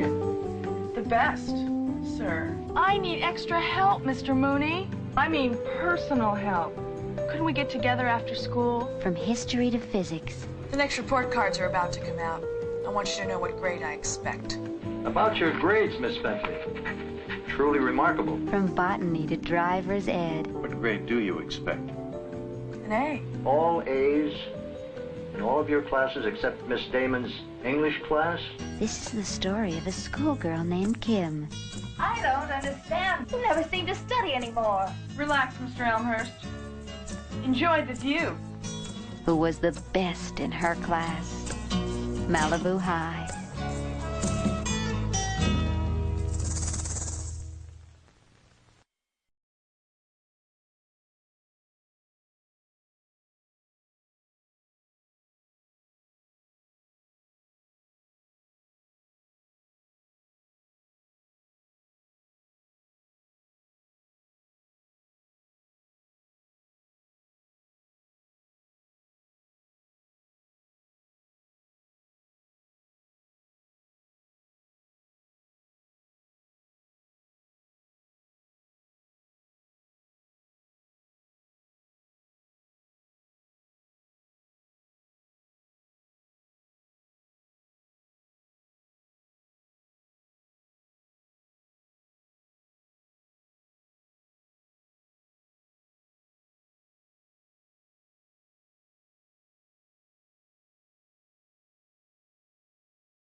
Teenage gang debs. They all talk, fight, and love just one way. Dirty. They're as mean and vicious as the cement jungle they live in. Teenage gang debs. The go-go girls who go too far. Kick-happy, thrill-hungry, always reckless, and willing.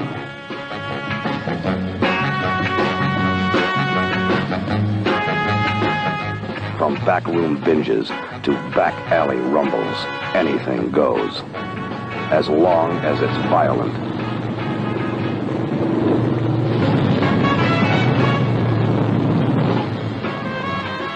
respect no law but the code of the gang and swear their allegiance in blood.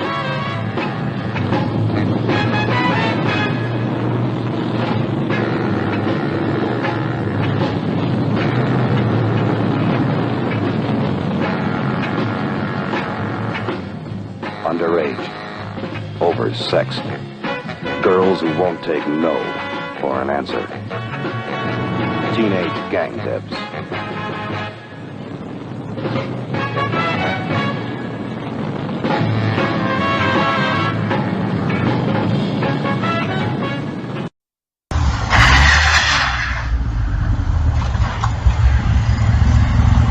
Let's go! Get out of the store! You want to run your hands? Get out! Get out! Get out! I didn't touch you. You were on my gun. Come and touch me. Come here. Come and put your hands on me. I ain't driving crazy. It was on my goddamn ass.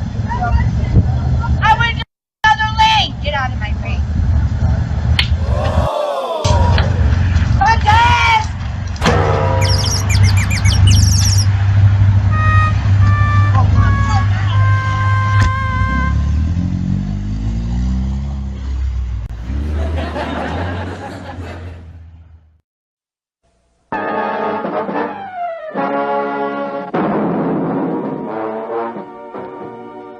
Teenage Doll is not a pretty picture. It can't be pretty and still be true, packed with shocking realities of what is happening today. In your city, your town, your neighborhood, thousands of young girls are becoming teenage dolls. So after all these years of playing footsie, you finally decided to play ball. Poor little Janet. Always wanted to move uptown, but never had enough guts to do anything about it. Shut up. So now she's going to go, but she don't want to admit to her kid sister. Girls who learn the naked facts of life too young, too soon, and the hard way. Hellcats in tight pants, running in packs, hunting down any girl who dares defy their jungle code. Just clue me in on what happened. How, when, and why. You said I could always come to you anytime, Val. That I was a new kind of girl for you, and that you'd fight the world if it was against me. Because the whole world is against me. I killed Nan Baker. We gotta get you out of town. Way out. Fear-ridden, girls become captives of teenage hoodlums, thrill-hungry sensation seekers. You may as well get ready, doll, to make the whole scene.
Apologies, a slight little interruption happened.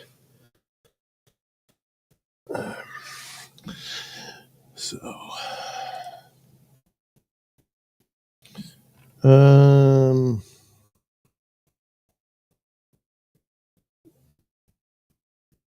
A. Thompson, I don't think he'll make any movies. Stealth Chaos, the one about him molesting the kids. Yeah, that's Arthur Lee Allen was that, definitely.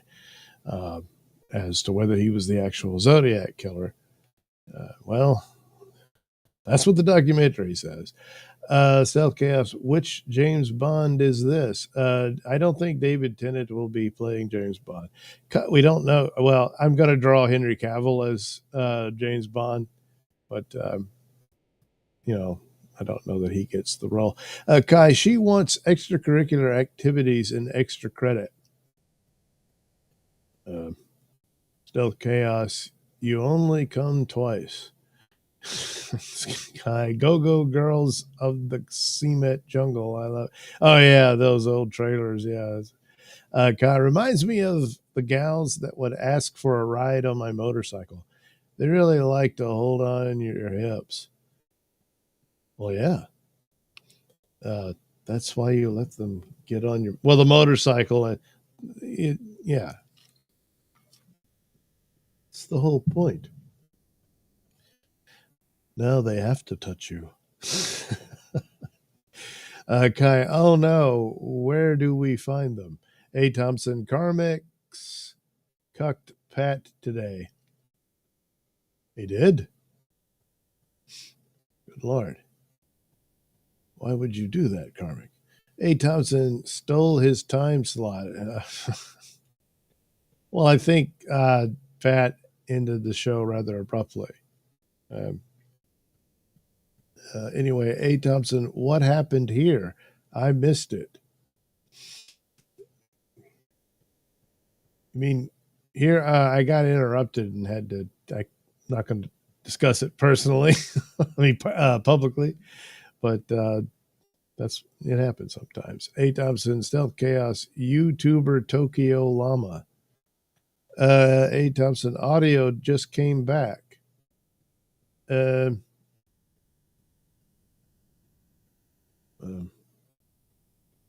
Well, yeah, I turned the microphone on when I came back. Yeah. A. Thompson, motorcycle rides are nice. Yeah, they are. But they can also be a problem. Oh, yeah. Let me see here. Let me look at. Why doesn't it even show it? Oh, I don't need to show that. That's right.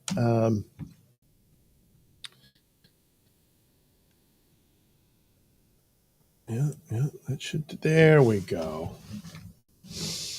Lord.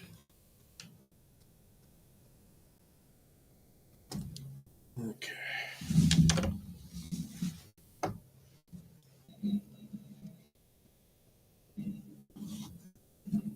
Now, what I'm going to do is,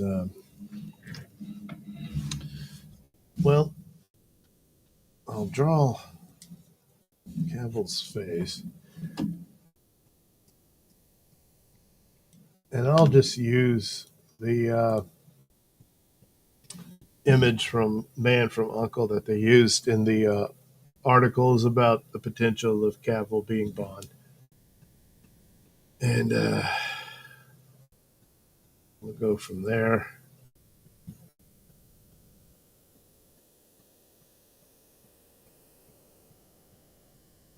So,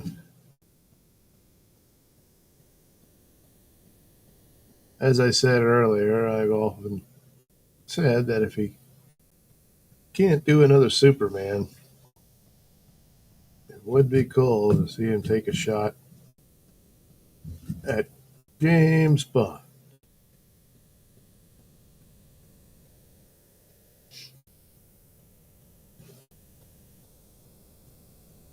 And the test screening or audition, what have you, they were reading dialogue from one of Pierce's films. Getting which one?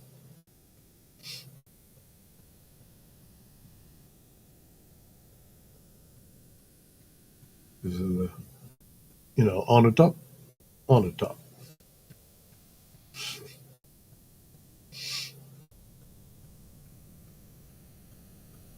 But it was, fitting for the eventual adaptation of Casino Royale. That sort of thing. I'm sitting at the table and all that. Very classic Bond scenario. See, when they talk about trying to make Bond relevant today, everybody's just, we typically know what it means. It wouldn't have to, but it's Amazon, and it's going to be very difficult to have any real hope for them to just make a Bond movie. There's plenty of them that will show you how it's done. It's not that hard. But of course, in the past, with these properties and whatnot, actually just making a true adaptation of whatever character or story it is was never the goal.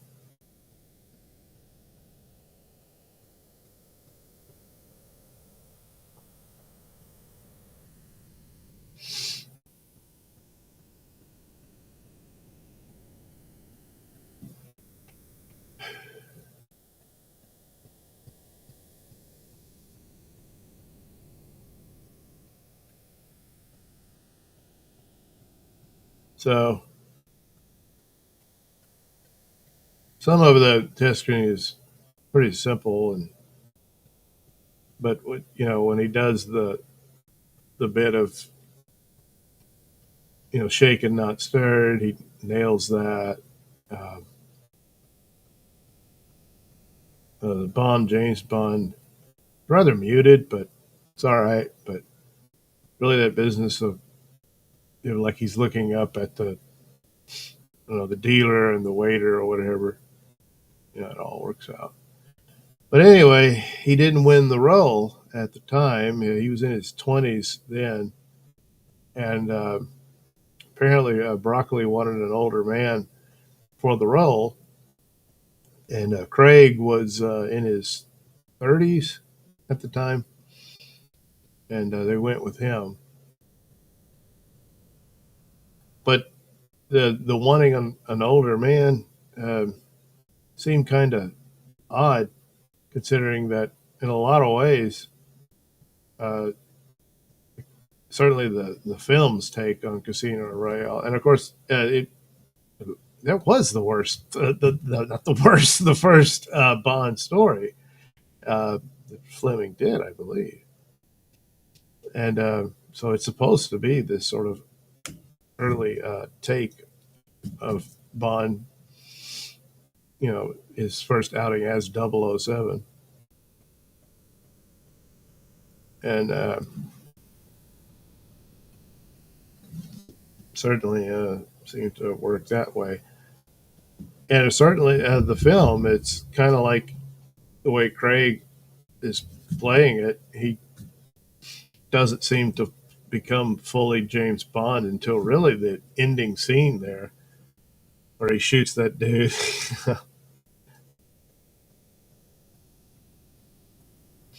But of course, a lot of it is like, how Vesper screwed him over, and he'd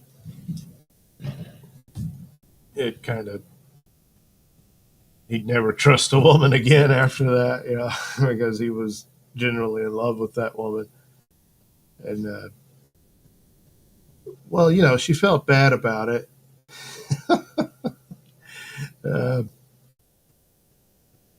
And of course, he still tried to save her and all that. It didn't work out.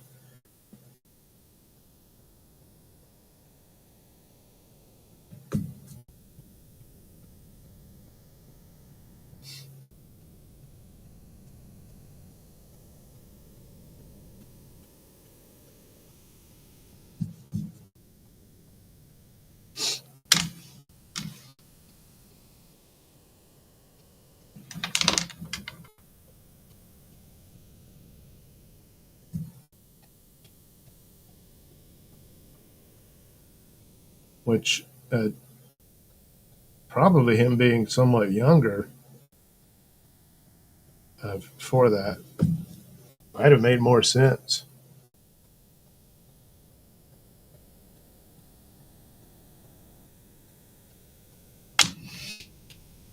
But anyway, they went with it, and it's a good movie. It's probably the only good one. I did see Quantum of Solace, but I'll have to see it again. I just the basics of it I recall, but I don't recall hating it or anything. I just didn't think it was as good as Casino Royale. I mean, they did a Casino Royale in the 60s, but that was redone as a parody with Peter Sellers. But this one was more of the adaptation, you know.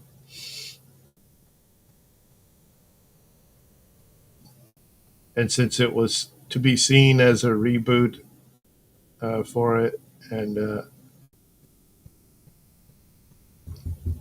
now the idea of, and I've heard like people had, and it's just kind of a joke of a theory that the James Bond name is just a name, that there's different men who've taken the identity, which it seems like just the 007 signature would be what you receive, not not a full-on name and everything, because they've never done anything like that would suggest that sort of thing. And that, it was never like a real theory or anything, because certainly when Roger Moore succeeded Sean Connery, I mean, yeah, I know George Lazenby did that one film, and then Connery came back for one more, and then Roger Moore became the new Bond going forward. Well, there were references in Moore's films to events that happened in Connery's time, or more specifically to the death of Bond's wife in Lazenby's movie. So definitely that. And then he never really had a movie going up against Blofeld, but Blofeld did show up in a Bond movie. Well, very, very briefly. You didn't really get to see him, but nevertheless, it was this little cameo or Easter egg type thing where Bond drops him down a smokestack. But all that is in reference to the events of the previous films. So, for all intents and purposes, Roger Moore's playing the same James Bond that Sean Connery played. By the time when Roger Moore left, and you get Timothy Dalton, originally it was supposed to be Pierce Brosnan, but NBC wouldn't let him out of his Remington Steele contract.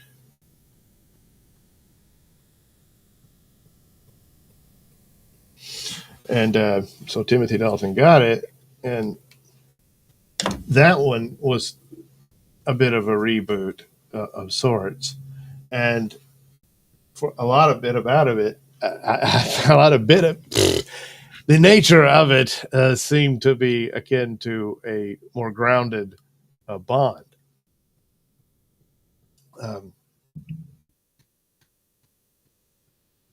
And when Brosnan came to it later, they went to, hey, we need the gadgets and stuff, or is more up to the Bond aesthetic and whatnot. You need to keep that there and that kind of thing. Timothy Dalton, I think, could have done had a good run as Bond, but it didn't work out that way. He only got to do the two, but he did a good job. I think he could have been a great Bond, but he only got 2 films under his belt on that and all of that. So, of course, Pierce Brosnan, when he finally got to do it, it was pretty good. He did some of the camp stuff they brought back and that kind of thing. And for a while there, it worked out pretty good. and then his time came to an end. Um, but but there was never anything that I don't really recall from much of those films that tries to link it to the original Bond films and stuff like that.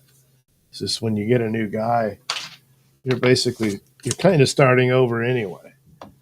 I mean, as far as things referencing the original novels, which since Roger Moore, they really didn't adapt them until you had Craig do an adaptation of Casino Royale.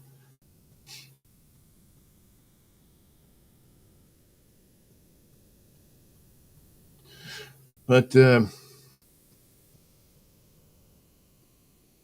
I think I don't know how many Ian Fleming. I think there was like some short stories and whatnot that haven't had any kind of adaptation to them, and they could look to something like that. But for now, it's like, well, to put it in modern times, you can't do Cold War stories and the like, which Bond was heavily influenced by. So you would need to reconfigure things, and those types of things, as far as new adaptations of it, is understandable to a point. Probably the obvious thing to do is to just you really do start over, and you set Bond in the 60s, kind of where he belongs, because really the Bond films created that whole spy genre thing.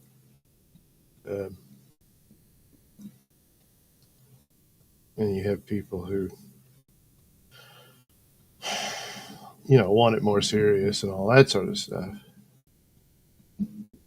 because there is a dark coldness to Bond, but it's like oh man, I keep hitting the thing. Jeez.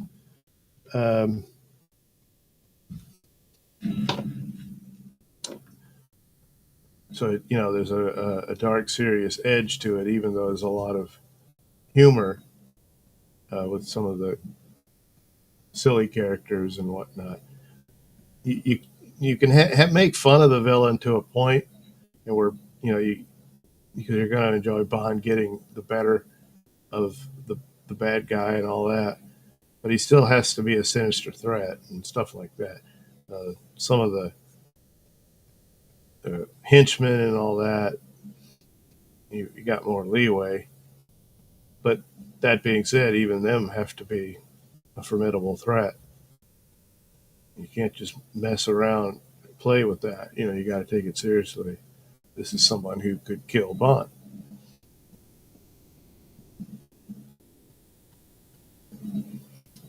But the more formidable the enemy, the more satisfying the victory. It's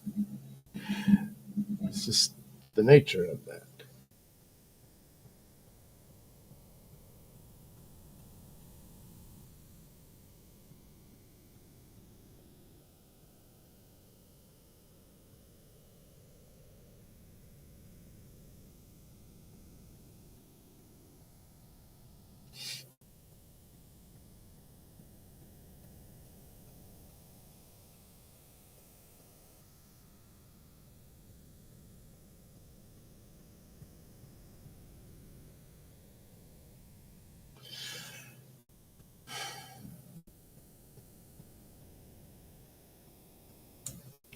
I mean, there are certain things one could approach in the modern era, meaning our contemporary times at the moment, for spy stories.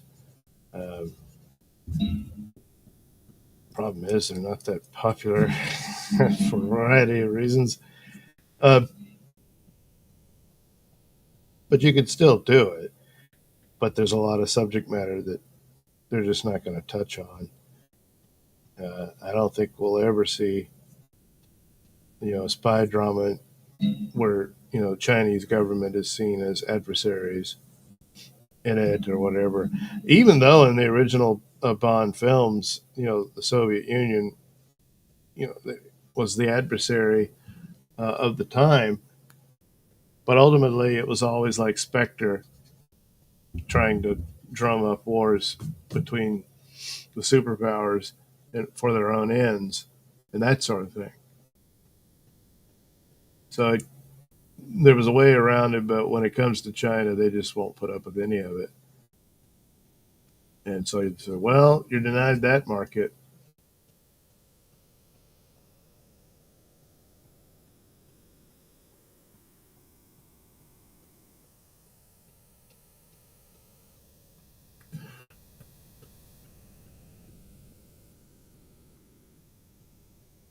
So it's like you can say, hey, look, it's like both, the West and China are being taken advantage of by this nefarious group called Spectre, and they're not really the bad guys in this one. But then they'd have a problem with the idea that, oh, so you think we'd be fooled by that? Jeez.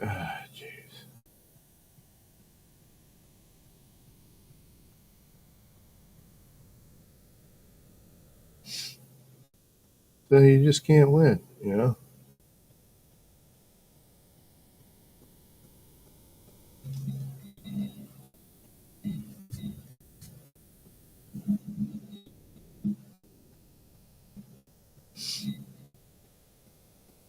What is rubbing the thing? Jeez. How is it even touching that? I don't know. Anyway.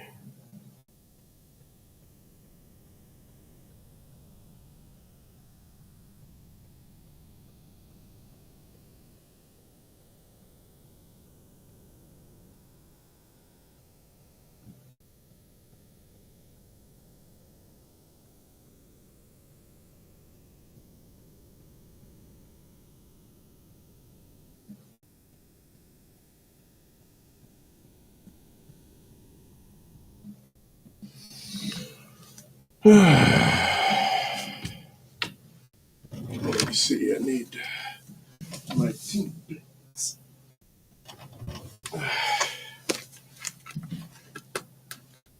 Oh.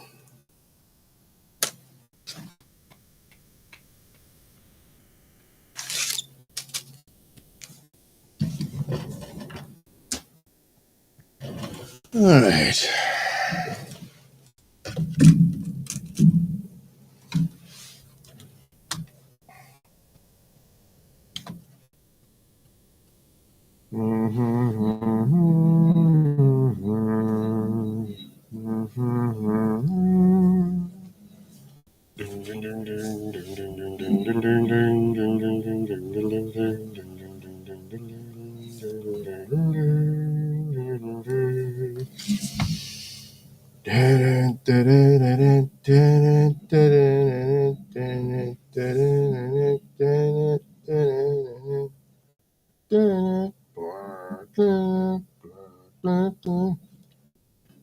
But as far as Cavill goes, in the meantime, the Man from Uncle movie, he did pretty good in that one.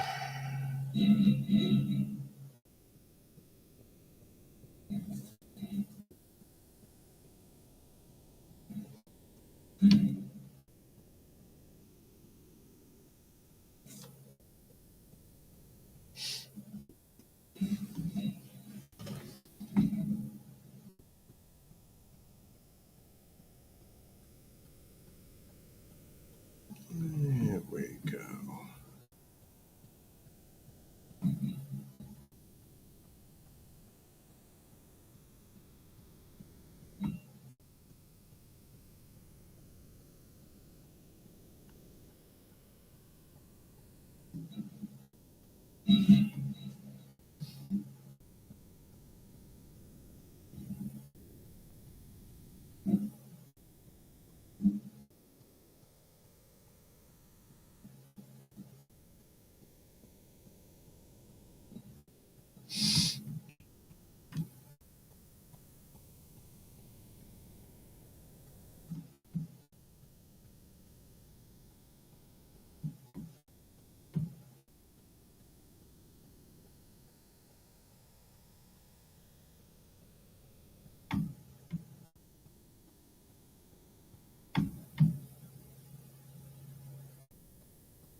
This is the part I'll probably just cut off. I don't know. I'm pretty sure. I mean, that's why I drew the bigger head first. And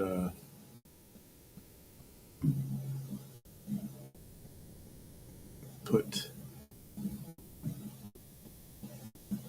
that in its place.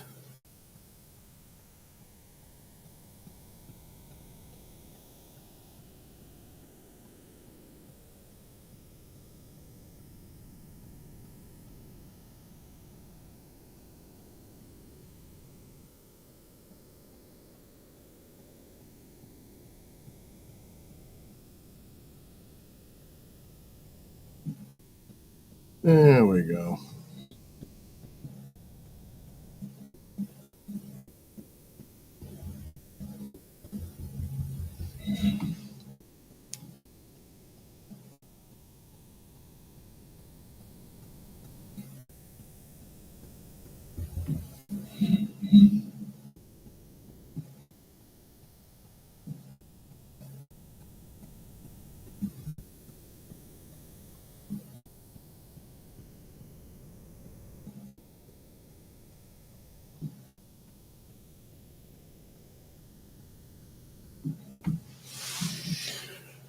All right.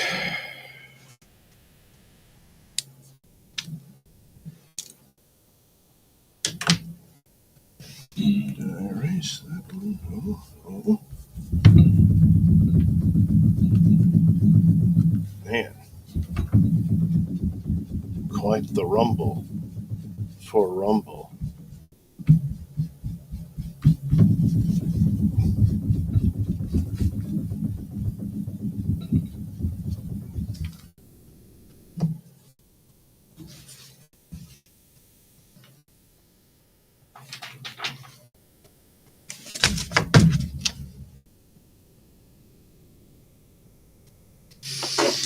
All right.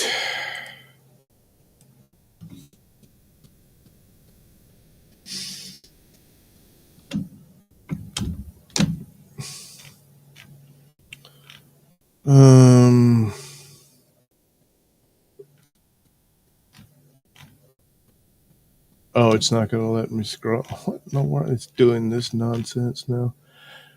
All right. Somebody asked A. Thompson, you mean the theme park? That's all I can see. Stealth Chaos says, let me check. A. Thompson says, Tokyo Llama has a YouTube channel about his abandoned home. If it's too good to be true, I don't trust it.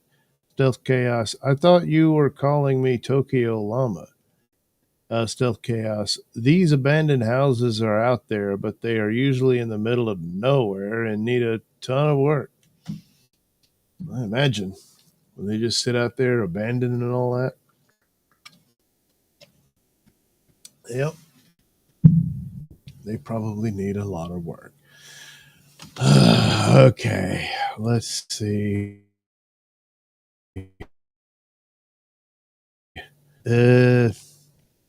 Well, I can't just play that.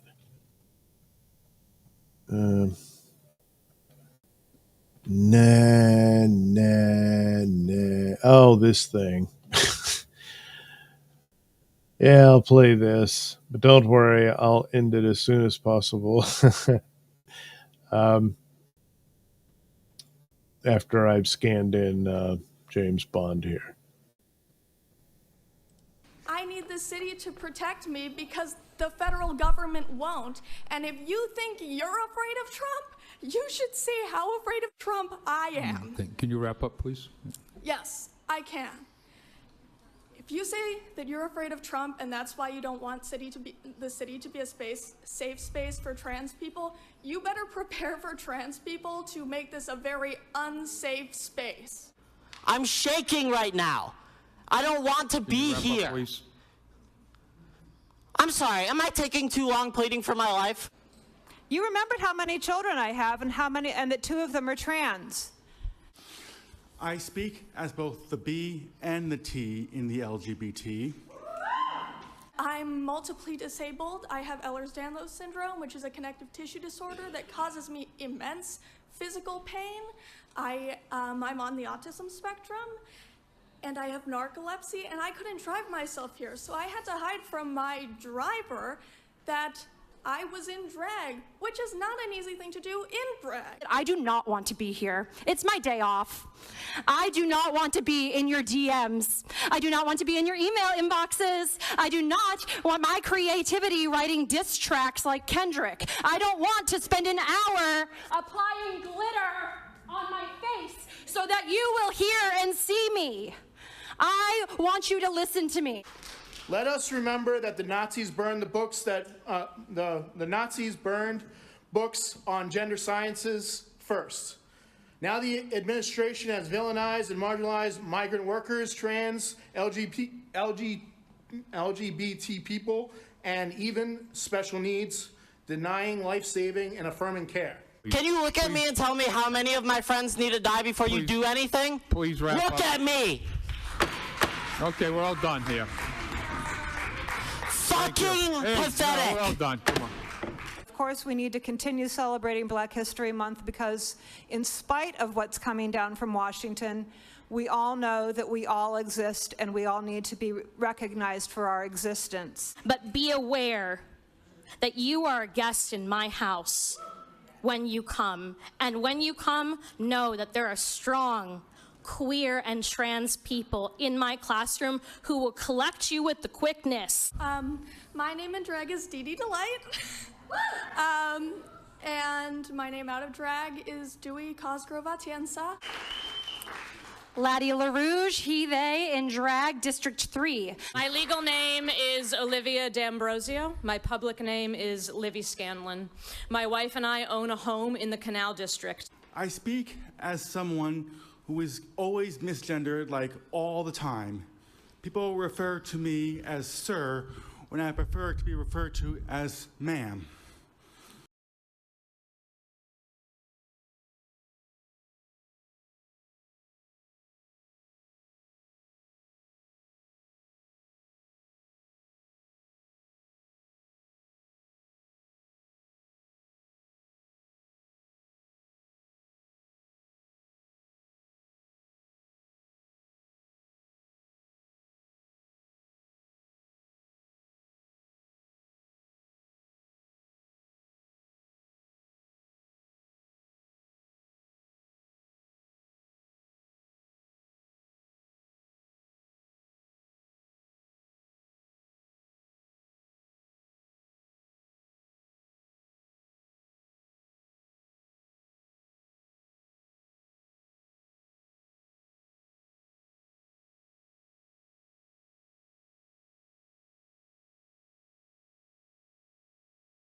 Was the mic off the whole time when I came back?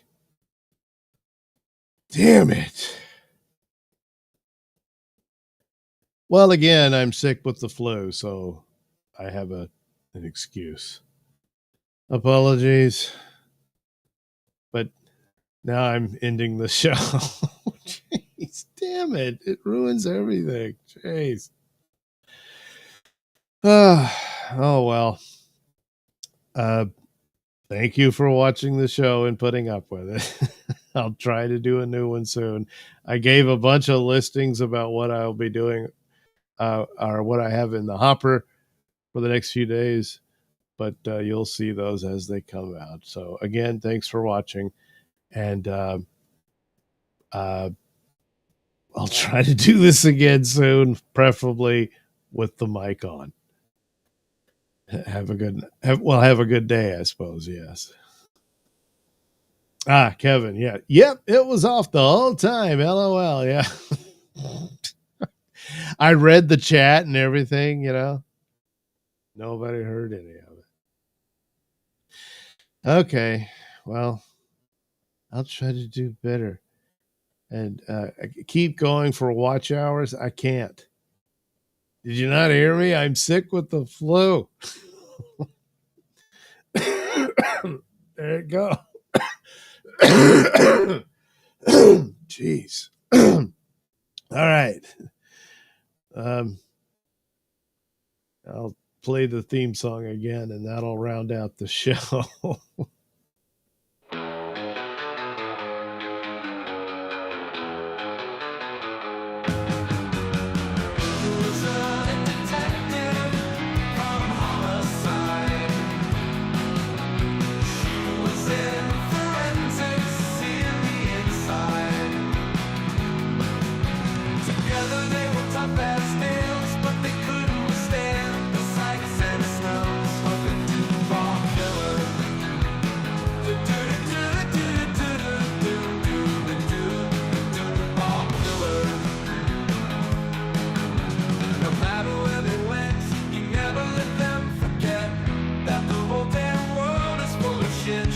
Nothing